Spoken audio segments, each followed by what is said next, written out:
ও মেয়ে, তুমি যদি স্ত্রী হও তো তোমার ভরণ পোষণের দায়িত্ব তোমার স্বামীর।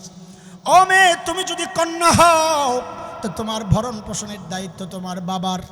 ও মেয়ে, তুমি যদি মা হও তো তোমার ভরণ পোষণের দায়িত্ব তোমার সন্তানের ছেলের। 4 নাম্বার, ও মেয়ে, তুমি যদি বোন হও তোমার ভরণ পোষণের দায়িত্ব তোমার ভাইয়ের। বলেন তো ভাগ কয়টা? দায়িত্ব দায়িত্ব নাই, দায়িত্ব নাই, 0।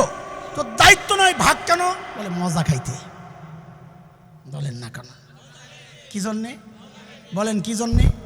ছেলের কত, কি জন্যে? মেয়ের কত, কি জন্যে? এমন মজা খাওয়া গ্রুপ যদি বলে আমারও বাজারওয়ালার মতো সমান সমান দেওয়া লাগবে, তো ওই পিচ্ছি যেমন কইছিল হুজুরের যে আমারও সমান সমান দেওয়া লাগবে, ওই পিচ্ছির দাবিটা যেমন ছিল শিশু সুলভ অযৌক্তিক দাবি, মেয়ে আর ছেলে বাবার সম্পদে মায়ের সম্পদে সমান সমান বন্টন, এই দাবিও পাগলামি ছাড়া কিচ্ছু না। কথা কন ঠিক কিনা? এই পাগলামি দাবি আমাদেরকে ওরা গিলাইতে চায় সমান সমান বইলা, সমান অধিকার বইলা। দোস্ত, এইটাই না শুধু, এমন বহু চক্রান্তে তারা মেতে আছে, একটার পর একটা চক্রান্ত করেই যাচ্ছে। আমরা আতঙ্কিত, না জানি দেশটাই অন্যদের হাতে তুলে দেয় কিনা, এমন এক পরিবেশ পরিস্থিতি তৈরি করছে। যদি ওলামায়ে কেরাম ডাক দেন, একটা আওয়াজ দেওয়া যায়, একটা দাওয়াত দিয়ে যায়। বিরোধিতা তো সবসময় করেন, কিন্তু ঈমানের ব্যাপারে, দেশের স্বাধীনতা সার্বভৌমত্বের ব্যাপারে বিরোধিতা নয়।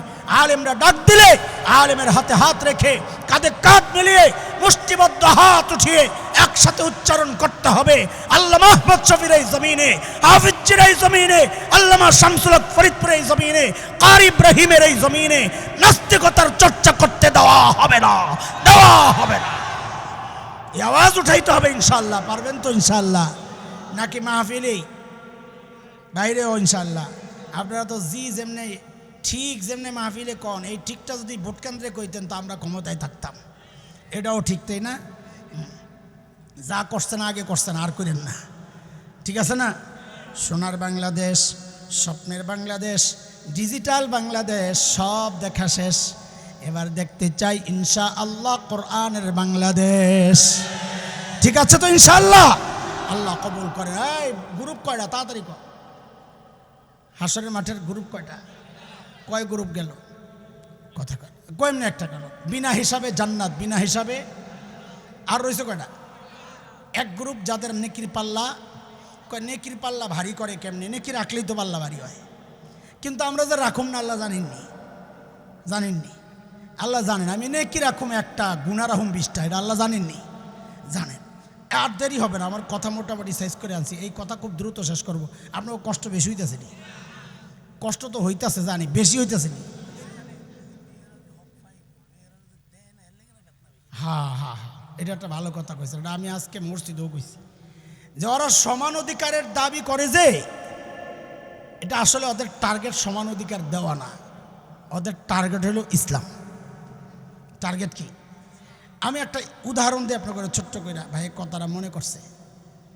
বগুড়ায় পত্রিকা আসছে, 2 বাচ্চার বিয়ে হইতেছে। বাচ্চা বলতে শরীয়তের দৃষ্টিতে বালেক বালেকা, কিন্তু রাষ্ট্রীয় আইনে এটা বাল্য বিয়ে, কি নিষিদ্ধ।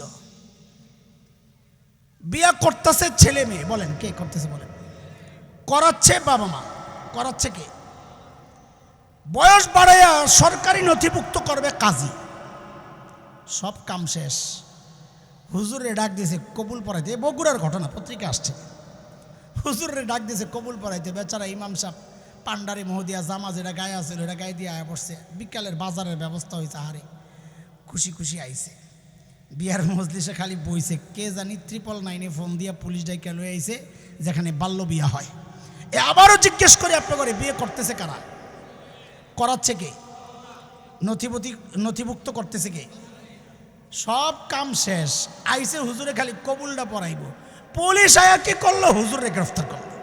খেয়াল করেন বিষয়টা বুঝার। পুলিশ কারে গ্রেফতার করছে? যে বিয়ে করতেছে ছেলে মেয়ে, পুলিশ গ্রেফতার করলো না ছেলে মেয়েকে। যারা বিয়ে করাচ্ছে অভিভাবক, পুলিশ গ্রেফতার করলো না অভিভাবককে। যে সরকারি নথিভুক্ত করবে মিথ্যার আশ্রয় নিয়া, পুলিশ গ্রেফতার করলো না কাজীকে, পুলিশ গ্রেফতার করলো ইমামকে। কেন? ওদের টার্গেট বাল্য বিয়ে ঠেক দেওয়া না, ওদের টার্গেট হচ্ছে ইসলাম। কথা বলেন, কথা বলেন। ঠিক ওই নারীবাদীদের টার্গেট মেয়েদেরকে সমান অধিকার দেওয়া না, ওদের টার্গেট ইসলামী বিধানকে রোখা। যদি মেয়েদের পক্ষে ওরা থাকতো, এই সমাজের অধিকাংশ মেয়ে বাবার বাড়ির ওই অর্ধেকই তো পায় না, অধিকাংশ মেয়ে অর্ধেক পায় না, এটা নিয়ে তাদের আওয়াজ নাই। মা, আমার বোনরা বাবার বাড়িতে অংশ আনতে গেলে জালেম ভাইরা কি কয়, বেড়াইতে আবি না, সব লয়ে যাবি কে, বেড়াইতে আবি না, খবিসের আড্ডি বেড়াইতে আইব, ভাইয়ের বাড়িতে বোন বেড়াইতে আইব, বোনের বাড়িতে ভাই বেড়াইতে আইব, এখানে বাঘের কি আছে রে, বাঘ যেটা পাইব ওটা দিয়ে দিবি। আবার ফতুয়া আমারে, বাবার বাড়ির সম্পদ জামাইয়ের বাড়ি নিলেই গন্ডগোল লাগবো, হ্যাঁ আগুন লেগে যাইব, আগুন, নাউজুবিল্লাহ মিন জালিক। এই বিধানটা কার? আল্লাহর হুকুম মানলে বসে আগুন লাগে, তোরা কে করছে? এটা শয়তান ছাড়া কেউ করব না। কথা কন না? সব গ্রাস করার জন্য এই জালেম ভাইরা নতুন নতুন ফতুয়া প্রসব করে। খবরদার এগুলো করবেন না, বোনদের অংশ বোনদেরকে দিয়ে দিবেন। আমি ঘটনাচক্রে এখন মনে করছি, আমি আজকে জুমায় বয়ানও করছি, এটা বোনের অংশ দিয়ে দাও, ফুফুর অংশ দিয়ে দাও। এটা মা বাবার হক বলতে গিয়ে বলছি, মা বাবার হক, মা বাবার ঋণ পরিশোধ করা, এই মা বাবার সম্পদ, এটা মা বাবা যা রেখে গেছেন, এটা সময় মতো উপযুক্ত ব্যক্তির কাছে পৌঁছায়া দাও, এটা প্রত্যেকটা পুরুষের জিম্মাদারি। কথা শেষ। নেকির পাল্লা ভারী করতে চাইনি, কে কে চাই?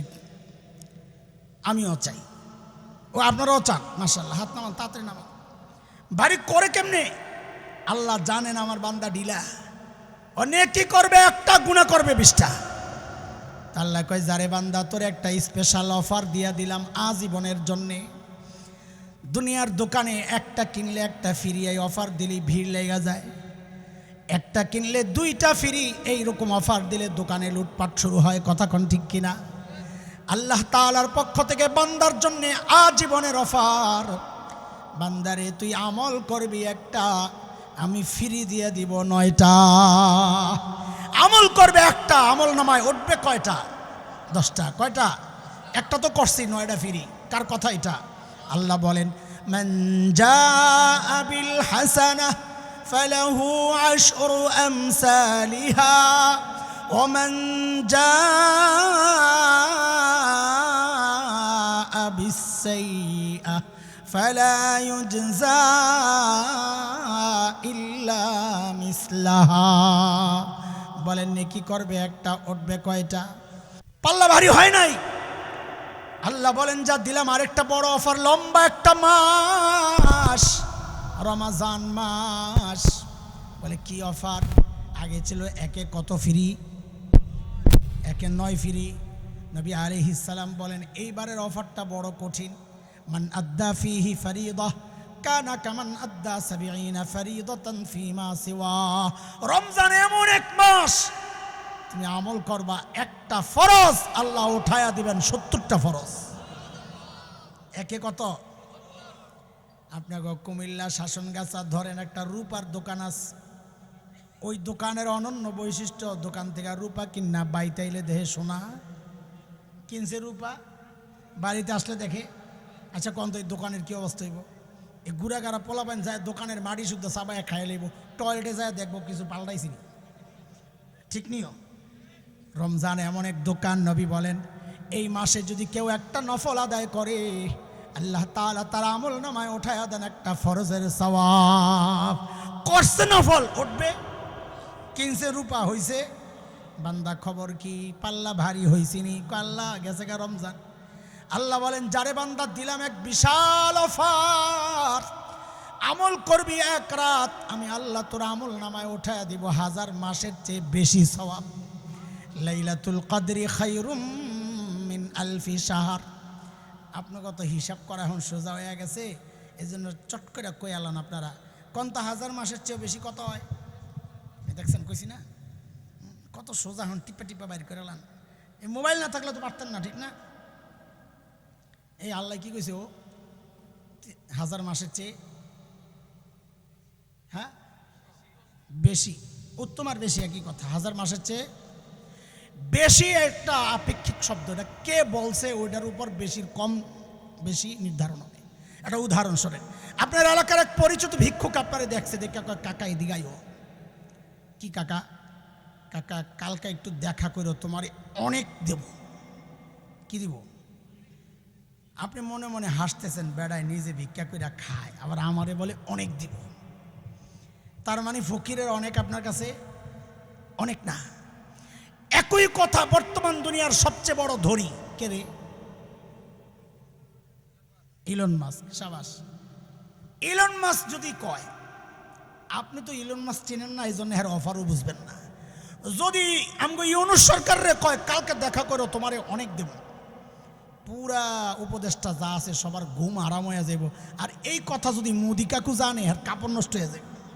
কারণ ইলন মাস্ক এমন এক ব্যক্তিত্ব, দেখেন আগের অনেক আর এখনের অনেক পার্থক্য আসেনি কেন? ব্যক্তির পার্থক্যের কারণে। ব্যক্তি ছোট, তার অনেকও একদম কম। ব্যক্তি বড়, অনেক বড়। আল্লাহ বলতেছেন 1000 মাসের চেয়ে বেশি। বেশি কত? বলে আমার আল্লাহ বড় যত। বলেন বেশি কত? এখন যার আল্লাহ 83 বছর 4 মাস মার্কা আল্লাহ, হ্যাঁ বইয়া তাও খের আল্লাহ লই আমগো ওই আল্লাহ না। কথা কন না ভাই, রাগেন না, এটা আম বালা। কেন হিসাব করেন আপনারা? আরে হিসাব করছি তো, ঠুকছি। বলেন হিসাব করছি তো, বলেন এটা হিসাব করছি তো। বলেন 1000 মাসের চেয়ে বেশি কত? বেশি কত? বলে আমার আল্লাহ বড় যত। যদি জিজ্ঞেস করা হয় চলবে তোমার হলে কত, তো জবাব দিবেন আল্লাহ আপনি বড় যত। আমারে যদি জিজ্ঞেস করে তোর কত লাগবে, আমি বললাম আল্লাহ যত দিলে জান্নাতে ঢুকা যাবে, বাস আমার চলবে, আমার অত বেশি লাগবে না, যত রইলে টিকিট পাবো জান্নাতের। ঠিক আছে না? কথা কর। 1000 মাসের চেয়েও বেশি দোস্ত। আল্লাহ কয় খবর কিরে বান্দা? কয় গেছে কেমনে জানি শেষ। তা আল্লাহ বলেন যা আর একটা অফার দেই, বড় একটা আছে। টাকা পয়সা জোগায়া হজ ওমরা এসা পর। মসজিদ আছে একটা, মসজিদুল হারাম। নবী আলাইহিস সালাম বলেন আর এই মসজিদের দাম জানুনি? মসজিদে নববী বাইতুল মুকাদ্দাস ছাড়া দুনিয়ার কোন মসজিদে নামাজ পড়লে যেই সওয়াব, আল্লাহর নবী বলেন মসজিদুল হারামে নামাজ পড়লে তার চেয়ে 1 লক্ষ গুণ বেশি সওয়াব। আপনি গো বেলাল মসজিদে নামাজ পড়ছেন, যেই 1 রাকাতে যেই সওয়াব, মসজিদুল হারামে নামাজ পড়লে কত গুণ বেশি? 1 লক্ষ রাকাত। এটা যদি রমজান মাসে হয় কত? 70 লাখ। যদি লাইলাতুল কদরে হয় কত? আমার আল্লাহ বড় যত। সোজা কথা বলেন আমার আল্লাহ। এই কি বুঝছেন? এখন একটা পরীক্ষা হইব, 3 নাম্বারটা। আমার কথা শেষ। যেই কথাগুলো বলার জন্য এই লম্বা হিস্টোরি টানলাম, এই জায়গাতে আইছি, এইটাই বলা হয়েছে না। শেষ কথা, কয়েক মিনিট লাগবে, বলবো না। পোটলা আপনার কটা দিয়ে দেবো আপনার করে। আমার পোটলা শেষ করুন না, পোটলা যেটা রেডি আছে এটা দিয়ে দেবো। কথা কর, আমার পোটলা শেষ করো। মফিজ ভাই বই গাইলাইতেছে, বেড়ারে কোন কামে লাগাইলাম বুঝেও না। আজকের রাইট টামগো কত ঝামেলা ভাই, তোমার চেয়ে আমার ঝামেলা বেশি। আল্লাহু আকবার বলেন, আল্লাহু আকবার। কি বুঝছেন? এবার পরীক্ষা হবে। ধরেন নেকির পাল্লায় নেকি আছে গোটা বাংলাদেশটার যেই ওজন, কত ওজন? কত লক্ষ কোটি ট্রিলিয়ন টন হবে বাংলাদেশের ওজন কে জানে? এই পরিমাণ নেকি আছে আপনার নেকির পাল্লায়। এবার বুঝে শুনে বলেন তো, পাল্লা ভারী না হালকা? ঠিক আছে, কথা একটা কইছেন ভারী। যখন আমি যখন আবার বুঝাইয়া দেবো না, তো দেখেন আস্তে করে জোলাইখার মতো পল্টি মারবেন। খেয়াল রাখেন কে কে কইছে ভারী, আপনারা খেয়াল রাখেন। নেকির পাল্লায় নেকি আছে বাংলাদেশ সমান ওজনের নেকি। গুনার পাল্লায় গুনাহ আছে ভারত সমান গুনাহ। এইবার কোন নেকির পাল্লা ভারী না হালকা? মার্সিনি পল্লি না বুঝা খালি আন্দাজে কথা কয়। এত পরিমাণ নেকি রেখাও পাল্লা ভারী করা যায় নাই। খেয়াল করেন, খুব সূক্ষ্ম কথা। নেকির পাল্লায় নেকি আছে 1 কেজি। 1 কেজি কোন তো পাল্লা ভারী না হালকা? ওই যে আসলটা বাইরেছে। পাল্লা ভারী না হালকা নির্ধারিত হয় পাশের পাল্লা দিয়া। ওইটা না কই আপনি কেন জিজ্ঞেস করেন? পাশের পাল্লায় কি আছে আগে ওইটা কর। বলে নেকির পাল্লায় নেকি আছে 1 কেজি, ভারী না হালকা? বলে বলার সময় হয় নাই। বলে কখন বলবা? কই পাশেরটায় কি আছে কোন? বলে পাশেরটায় গুনাহ আছে 1/2 কেজি। 1/2 কেজি। এইবার বলেন তো নেকির পাল্লা ভারী না হালকা? বাংলাদেশ সমান নেকি দিয়েও পাল্লা ভারী করতে পারেন নাই, অথচ 1 কেজি নেকি দিয়ে পাল্লা ভারী হয়ে গেছে। কি বোঝা গেল? কি বোঝা গেল? ভারী আর হালকা হওয়ার বিষয় নেকির পাল্লায় না, ভারী আর হালকা হওয়ার বিষয় গুনার পাল্লা দিয়া। কথা বলেন, বুঝছেননি কথা? আরে কথা বুঝছেননি? ওই জন্যই তো আমাদের বড়রা বারবার বলেন নেকি কি করছো না করছো তার চেয়ে বেশি মনোযোগ দেওয়া দরকার গুনার পাল্লার অবস্থা কি। কারণ নেকির পাল্লা ভারী না হালকা এটা নির্ধারণ হয় নেকির পাল্লা দিয়া না, পাশের পাল্লা দিয়া। ওইটারে খালি করো, একটা সুবহানাল্লাহ দিয়েই তো নেকির পাল্লা ভারী হয়ে যাবে। আজীবন তাহাজ্জুদ পড়ছো, আবার গুনাও চালাইছো সমান তালে একটু বেশি, তো এই আজীবনের তাহাজ্জুদ লয়াও নেকির পাল্লা হালকা হয়ে যাবে, কারণ গুনার পাল্লা ভারী। এই জন্য আজকের শেষ কথা, এই মজলিস থেকে প্রতিজ্ঞা করে যাই, ওলামাদের সাথে সম্পর্ক রাখার মাধ্যমে ভবিষ্যৎ জিন্দিগিকে গুনামুক্ত রাখবো ইনশাআল্লাহ। মাঝখানে এটা কি কইলেন? ওলামাদের সাথে সম্পর্ক রাখার মাধ্যমে? হ্যাঁ, আল্লাহওয়ালাদের সাথে সম্পর্ক রাখলে গুনামুক্ত থাকা যায়। কেন? এই কথার যৌক্তিকতা কি? আপনারা তো খালি যুক্তি খুঁজে না হন, তো যৌক্তিকতা বুঝেন। এই যে আমার ভাইটা সামনে পাগড়ি বইয়া বইরিস, এই পাগড়িটা আল্লাহওয়ালা না আল্লাহওয়ালা পোশাক? কথা কয় না। এই যে ঢিলে ডালা জামা একটা পরছি, এটা আল্লাহওয়ালা না আল্লাহওয়ালার পোশাক? টুপিটা আল্লাহওয়ালা না আল্লাহওয়ালার পোশাক? আচ্ছা, আপনারা দেখছেন নি কেউ এরকম জুব্বা একটা লাগাইয়া, সুন্দর একটা টুপি লাগাইয়া, একটা পাগড়ি লাগাইয়া সিনেমা হলে ঢুকতেছে? দেখছেন? কেন? ওই যে আল্লাহওয়ালার পোশাকের লগে লাগছে না, এতে করেই তার গুনাহ করাটা কঠিন হয়ে গেছে। এখনো আল্লাহওয়ালার কাছে যায় নাই, খালি পোশাকের লগে লাগছে, তাতেই গুনাহ করা কঠিন হয়ে গেছে। সরাসরি আল্লাহওয়ালাদের কাছে গেলে তো গুনাহ করা অসম্ভব হয়ে যাবে। কথা কন না? কথা কন না? আল্লাহওয়ালাদের কাছে বসবেন, দিল নরম হয়ে যাবে। এটাও মানুষ মানতে চায় না, অযৌক্তিক কথাবার্তা। আরে আমার নানার বাড়ি চান্দিনা, একদম ভিতরে একটা তেঁতুল গাছ ছিল, ভারী মজার তেঁতুল রে ভাই। উফ, বাইল্লা তেঁতুল, বাইল্লা বুঝেন তো? বাইল্লা টক মিষ্টি, পাকার যখন সময় হতো না ওই টাইমের তেঁতুলটা, আহারে আল্লাহ। নানার বাড়িতে যখন যাইতাম, আম্মা নিষেধাজ্ঞা জারি করতেন, তেঁতুল খাওয়া যাবে না, ব্রেন কমে যাবে। তা আমরা বলতাম হুজুর কইছে মিসওয়াক করলে ব্রেন বাড়ে, কমলে কিছুটা ঠিক করে লোম, অসুবিধা নাই। মামুর বাড়িতে কোনো আইন চলেও, মামুর বাড়িতে আইন ভঙ্গ করার মজাই আলাদা। মামারে বললেই তো ডাপ্পাইরা খাওয়ায়, কিন্তু রাতের গভীরে মামতো বাইরে গাছতলায় রেখে এই কুয়াশার মধ্যে পিছলা গাছ দিয়া নাইকেল চুরি করে খাওয়ার মজাই আলাদা। কথা কন না? খান নাই মনে হয়, সব ভাবলই বই দিছে। নানুরে বললেই তো মুরগি জব করে খাওয়ায়, কিন্তু রাতের আধারে নানির খোয়ার থেকে মুরগি লয়ে জঙ্গলে যাইয়া রাইন্দা খাইয়া সিলকা দিয়ে যে পশম টসম আইনা ঘরের উডানে হালায় রাখা, এটার মজাই আলাদা। কিরে কিরে মুরগি কলে কই ওলা বিলাই খাই লিছে। ওলা বিলাইছেন কি কয় দিকে? ওলা বিলাইছেন খাইলিস, আরে ওলা বিলাইটা খাইলে তো। আম্মা মানা করলেও আমরা মানতাম না, কি করতাম ওটা বলতিস।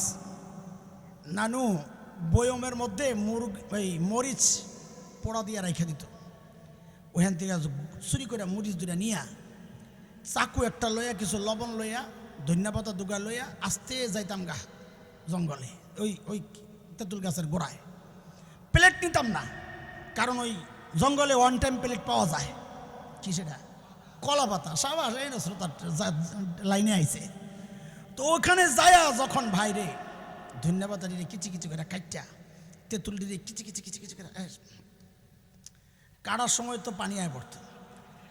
এরপরে মরিচটারে লবণ টবণ সহ যখন মাখা দিতাম রে ভাই, ওহ আল্লাহ, মাখা দেওয়ার সময় কয়বার যে হাত গেছে গা জিব্বার। এরপরে খাইলে আহা, পুরাটা রসে রস। আচ্ছা শোনেন শোনেন, এই যে কিচ্ছু একটা কইলাম, কি জানি সত্য ঘটনা, আপনাকে মুখের অবস্থা কি কোন? মিশা কথা কইেন না, সব পানি আইছে। আরে ভাই বুঝেন বুঝেন বুঝেন, আল্লাহওয়ালার কাছে গেলে দিল চেঞ্জ হয়, নরম হয়, চোখ দিয়ে পানি আসে। এইটা আপনার কাছে অযৌক্তিক মনে হয়, আর একটা তেঁতুলের আলোচনা করলে মুখে পানি আসে, ওইটা আপনার কাছে বৈজ্ঞানিক মনে হয় না। এটা বিশ্বাস হয়, ওইটা বিশ্বাস হয় না। আপনার মাথা আসেনি কিছু নিয়ে। তেঁতুলের চেয়ে আলেমের শক্তি, আল্লাহওয়ালার শক্তি বেশি না? কেমনে বুঝেন না এটা? এই জন্য দিল চেঞ্জ করতে চাইলে আলেমের সঙ্গ ছাড়া যাবে না, আল্লাহওয়ালাদের সোহবত ছাড়া যাবে না। ইনশাআল্লাহ মনে থাকবে তো? ইনশাআল্লাহ ভবিষ্যতে গুনাহ বলেন ভবিষ্যতের গুনাহ, অতীতে যেগুলা করছি রাখবো না। বলেন অতীতে যেগুলা করছি এটার পদ্ধতি কি? শেষ কথা আমার, 1-2 মিনিটের শেষ ইনশাল্লাহ। অতীতের গুনাহ রাখবো না পদ্ধতি কি? বলে আরে পদ্ধতি কি বলবো মিয়া, এই পদ্ধতির মতো সহজ কাজ আর দুনিয়ায় নাই। গুনাহ মোছার মতো সহজ কাজ আর দুনিয়ায় নাই। যত ধোয়াদাই আছে, পরিচ্ছন্নতা আছে, পরিষ্কার করা আছে, গুনাহ মোছা, গুনাহ ধোয়ার মতো এত সহজ কাম দুনিয়ায় আর নাই। কেন? কারণ যিনি মোছেন তার নাম নিজে রেখেছেন গফফার। বলেন জোরে বলেন, নাম কি? আরো জোরে বলেন। চিনেন গফফার? আরে গফফার চিনেন তো চিৎকার করে বলেন না আল্লাহু আকবার। এরে দোস্ত, দুনিয়ায় সবাই অপরাধী খুঁজে শাস্তি দেওয়ার জন্যে, পুলিশ অপরাধী খুঁজে শাস্তি দেওয়ার জন্যে, শিক্ষক অপরাধী ছাত্র যদি হয় অপরাধীরে খোঁজে শাস্তি দেওয়ার জন্যে, এমনকি সন্তান অপরাধ করলেও মা বাবা খুঁজেন শাস্তি দেওয়ার জন্যে। গফফার ওই মালিকের নাম যিনি অপরাধীরে খুঁজেন মাফ করার জন্যে। প্রতি রাতে শেষ সাথে আয়েশা ডাকতে থাকেন, আলা মিন মুস্তাগফিরিন ফাগফির আলাহ, এই কে কে গুনাহ করছস, আয় আয় আয় আমার কাছে মাফ চা, আমি তোরে মাফ করে দিব। আমাদের মতো অনেক গুনাহওয়ালা হতাশ বান্দা যদি জানতে চায় ওগো মালিক আপনি মাফ করবেন কত, তো গফফারের পক্ষ থেকে জবাব আসে, বান্দারে তুই গুনাহ করছস যত। মাফ করবেন কত? বলে গুনাহ করছস যত। বলে তাও একটু বলেন না কত? তো হাদিসে কুদসি আল্লাহ বলেছেন, নবী তার শব্দ দিয়ে আমাদেরকে শোনায়া দিয়েছেন। আল্লাহ বলেন, আমার কোন বান্দার গুনার পরিমাণ যদি সারা দুনিয়া ভরে যায়, ভরতে ভরতে ভরতে ভরতে যায়া যদি ওই আসমানে যায়া লাগে। হেরে দোস্ত, আসমান কত দূর জানেননি? বিজ্ঞানীরা আবিষ্কার করেছে নক্ষত্রগুলো লক্ষ কোটি মাইল দূরে। আসমান কত দূর এখন পর্যন্ত কেউ কল্পনাও করতে পারে নাই।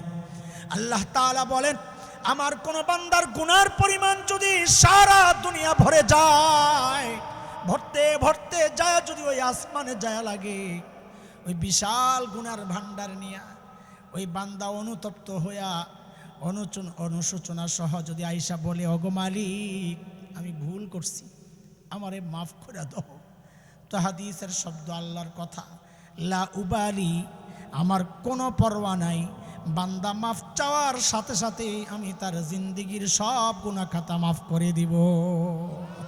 আল্লাহু আকবার বলেন না আল্লাহু আকবার। এমন একটা সহজ কাজ আমরা সবাই এই জায়গায় অবহেলা করি। সবাই দেখেন, আমি বলি নিজেরই মাঝে মাঝে ধিক্কার দিই, বড় আসামি তো আমি আমারই ধিক্কার দিই। আরে জালিম, আরে জালিম, তোর কাছে তোর জুতার মূল্য বেশি তোর কলবের চেয়ে। কলবের চেয়ে জুতার মূল্য বেশি। আমারে বলতেছি, আপনি করে না কেন? জুতা একটু ময়লা লাগলে ধোয়ার জন্য অস্থির হয়ে যায়, আর কলবটা ময়লা হইতেছে তো হইতেছে, ধোয়ার কোনো নামগন্ধ নাই। হ্যাঁ, খেয়াল করতেছে? আমার জুতার দামটাও আমার কাছে আমার কলবের চেয়ে বেশি হয়ে গেছে। আমার চেহারা, চোখে একটু ময়লা লাগলেই পানির ঝাপটা দিই, মুখে কপালে একটু ময়লা লাগলে ধোয়ার জন্য অস্থির হয়ে যায়, কাপড়ে ময়লা লাগলে ধোয়ার জন্য অস্থির হয়ে যায়। যোগ যোগ ধরে গুনাহ করতেছি, কলব ময়লা হইতেছে, ধোয়ার কোনো নামগন্ধ নাই। অথচ ওই ধোয়ার জন্য কত পানি দরকার, সাবান দরকার, কত কসরত দরকার, কত পরিশ্রম। কলব ধোয়ার জন্যে অনুশোচনার মাত্র 1 ফোঁটা পানি দরকার। আমাদের বড়রা তো বলেন, আরে অনেকের তো পানি নাই, দিল কাঁদে, চোখ দিয়ে পানি পড়ে না কিন্তু দিল কাঁদে। তারা না কান্না, কান্দা তো আসে না, দিল থেকে যদি খালি একবার অনুশোচনা সহ অনুতপ্ত হইয়া যদি খালি একবার বলতে পারে, আহ আহ কি করলাম, আহ, বড়রা বলেন ওই আহ বলার সাথে সাথেই তো তার গুনার প্যাকেট ছিঁড়া গড়গড়ায়া গুনাহ সব বাইরে পড়ে যাবে। এমন মালিক থাকতে, এমন গফফার মালিক থাকতে, এই হতভাগা বান্দাগুলা গুনাহ নিয়েই চলতেছে। আল্লাহ না করুন না গুনাহ নিয়েই কবরে জায়গা, তাইলে কিন্তু গুনার পাল্লা ভারী হয়ে যাবে, জাহান্নাম ছাড়া আর কোনো পথ থাকবে না। আল্লাহ তাআলা নেকির পাল্লা ভারী করার যেই পদ্ধতি আছে, দুইটা পদ্ধতি। এক হলো নেকি রাইখা পাল্লা ভারী করা, আরেকটা হচ্ছে পাশেরটারে খালি কইরা পাল্লা ভারী করা। আল্লাহ তাআলা দুই পদ্ধতি গ্রহণের মাধ্যমে আমাদেরকে জান্নাতি হওয়ার তৌফিক দান করেন, আমিন। আমরা অনেক লম্বা সময় নিছি আপনাদের কাছ থেকে। আল্লাহ তাআলা এই লম্বা সময় আপনারা বসেছিলেন ধৈর্য সহ, এর উত্তম জাযাব আল্লাহ তাআলা আপনাদেরকে দান করেন। আমাদের যে মাদ্রাসা বিলাল রাদিয়াল্লাহু আন, এই মাদ্রাসার কাজ ধরবে আলহামদুলিল্লাহ, খুব শিগগিরই বিল্ডিংয়ের কাজ শুরু হবে। আমাদের সর্বাত্মক সহযোগিতা যেন থাকে। কোনো এলাকায় একটা মাদ্রাসা হওয়া আল্লাহর পক্ষ থেকে ওই এলাকার জন্য এটা সবচাইতে বড় রহমত। এটা আমি একদম কোরআনের আয়াত দিয়ে প্রমাণ করতে পারবো ইনশাআল্লাহ, কিন্তু এখন সময় নাই, এজন্য আর বললাম না। কেউ চ্যালেঞ্জ করলে আমি বলতে পারবো ইনশাআল্লাহ। কোনো মাদ্রাসা ওই এলাকার জন্যে আল্লাহর পক্ষ থেকে সবচাইতে বড় রহমত, ইমানদারের জন্য সবচাইতে বড় রহমত। আল্লাহ তাআলা এই রহমতকে যেন আমরা পুষে পেলে এটাকে বড় করতে পারি। আমাদের ওলামারা আছেন সাথে, তাদের সঙ্গ দিয়া, তাদের সাথে দাঁড়ায়া মাদ্রাসাকে খুব দ্রুত সময়ের মধ্যে যেন আমরা আশা দেখি যে বড় সুন্দর একটা বিল্ডিং হয়েছে, ছাত্রদের থাকার ব্যবস্থা হয়েছে, পড়ার সুন্দর পরিবেশ হয়েছে, তো এলাকা চমকায়া যাবে ইনশাআল্লাহ তাআলা। আল্লাহ সহজ করে দেন, আল্লাহ এই মাদ্রাসাকে কবুল করেন।